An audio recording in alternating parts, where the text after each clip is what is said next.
வணக்கம். உங்கள் விக்கிராஜ்.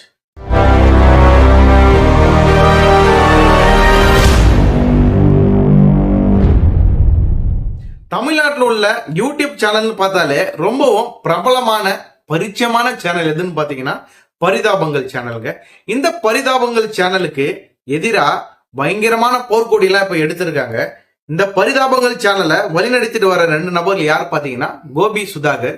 இவங்க ரெண்டு பேரும் மேலதான் இப்ப வழக்கு தொடர்ந்திருக்காங்க. அந்த வழக்கு என்னன்னு பாத்தீங்கன்னா இப்ப லேட்டஸ்டா நடந்தது பாத்தீங்களா, இந்த ஆணவ படுகொலை, அந்த கவினோட படுகொலைக்கு எதிராக இவங்க சொசைட்டி பாவங்கள் என்ற ஒரு கண்டென்ட்டை கிரியேட் பண்ணியிருந்தாங்க. அந்த கண்டென்ட்டை பாத்தீங்கன்னா அதுல நடந்த என்னென்ன விஷயம் நடந்ததோ அந்த நடந்த விஷயத்தை எல்லாத்தையும் இவங்க இவங்களோட பாணியில பயங்கரமா பேசுவாங்க. குறிப்பா சொல்ல போனா இப்ப சொசைட்டில என்ன நடக்குதோ அவங்க இத நகைச்சுவை கலந்த கருத்து சொல்ற மாதிரி இவங்க பயங்கரமா பேசியிருப்பாங்க.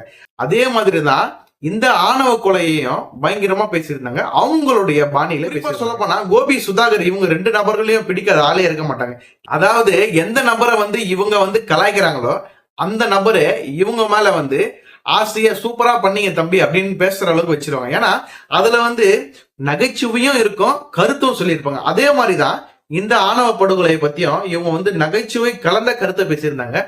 இதை பிடிக்காத சில நபர்கள், அதாவது சொல்லுவாங்க பாத்தீங்கன்னா ஜாதி வன்கொடுமையில மூழ்கி இருப்பாங்க பாத்தீங்களா, அந்த மாதிரி நபர்கள் என்ன பண்ணிருக்காங்க பாத்தீங்கன்னா இவங்க ரெண்டு பேரும் மேலேயும் கேஸ் கொடுத்திருந்தாங்க.